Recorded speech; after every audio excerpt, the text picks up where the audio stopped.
Mesdames et messieurs, bonjour et bienvenue sur Info TV dans le plus de l'info, l'émission qui décrypte pour vous l'actualité.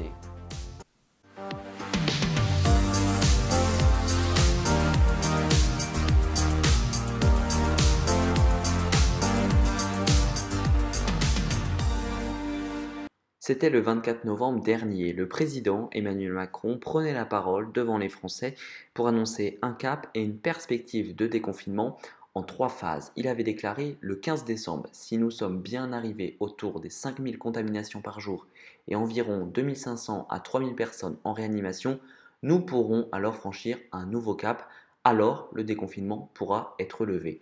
Alors, regardons tout de suite les nombres de cas confirmés. Vous voyez que l'objectif de 5000 n'est pour le moment pas du tout atteint. Il est doublé, voire triplé.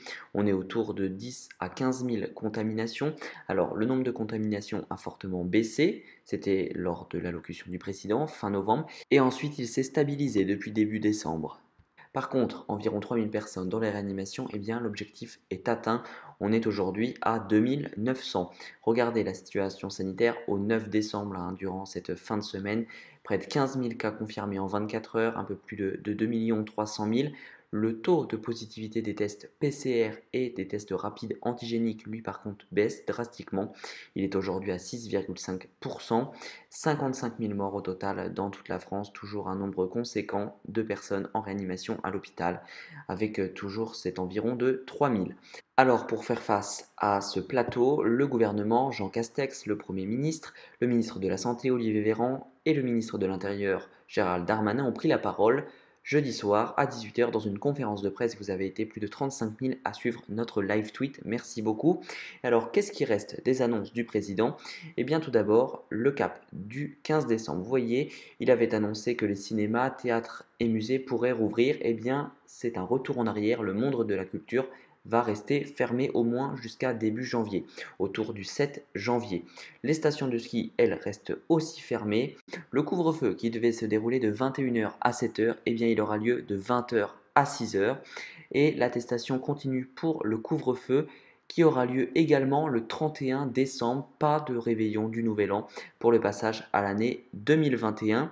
Le gouvernement, par contre, reste sur ses positions pour Noël. Il n'y aura pas de couvre-feu le soir du 24 décembre, mais il émet une recommandation de maximum 6 personnes autour de la table, sans compter les enfants. Voici donc les prochains caps. Le 7 janvier, l'ouverture des lieux culturels avec un protocole renforcé si tout va bien et des stations de ski. En ce qui concerne le 20 janvier, eh bien, vous pouvez voir que pour le moment, rien ne change.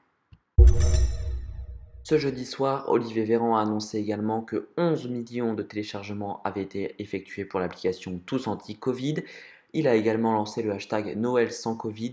Emmanuel Macron a rappelé ce vendredi depuis Bruxelles lors d'une courte allocution que Noël était entre nos mains.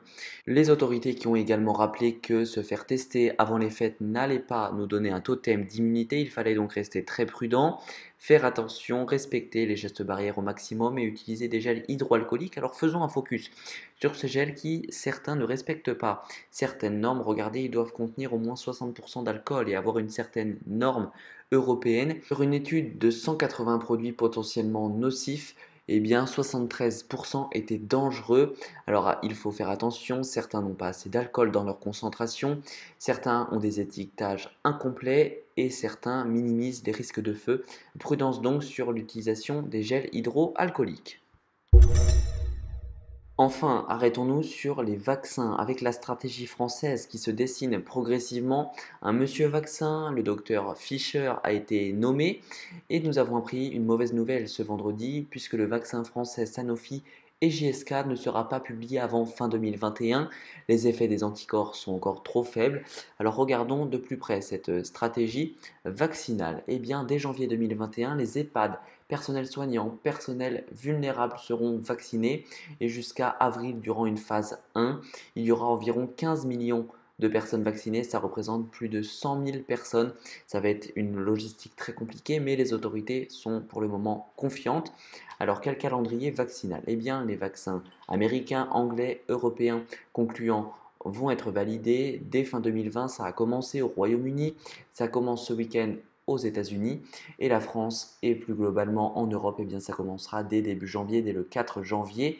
Pour quel résultat? Eh bien, il faut savoir que le vaccin Pfizer-BioNTech est efficace à 95%, mais il y a une conservation difficile à moins 80 degrés et il est assez cher ce vaccin. Celui de Moderna est un tout petit peu moins efficace, par contre il se conserve à moins 20 degrés, c'est donc plus facile pour la conservation puisque pour trouver des super congélateurs, eh bien, il faut en acheter et ça met beaucoup de temps pour cette logistique, pour qu'elle se mette en place. Enfin, le vaccin AstraZeneca, eh bien, lui est peu cher puisqu'il utilise des technologies anciennes, mais il y a des études supplémentaires qui sont demandées. C'est la fin de cette émission, merci à tous de l'avoir suivi, je vous souhaite de passer un très bon week-end et je vous dis à bientôt.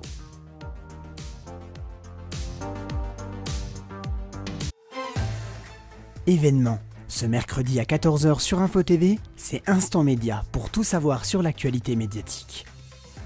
Théo Tourné vous donnera ses conseils, infos et nouveautés films et séries. Info TV, 100% actualité et digitale.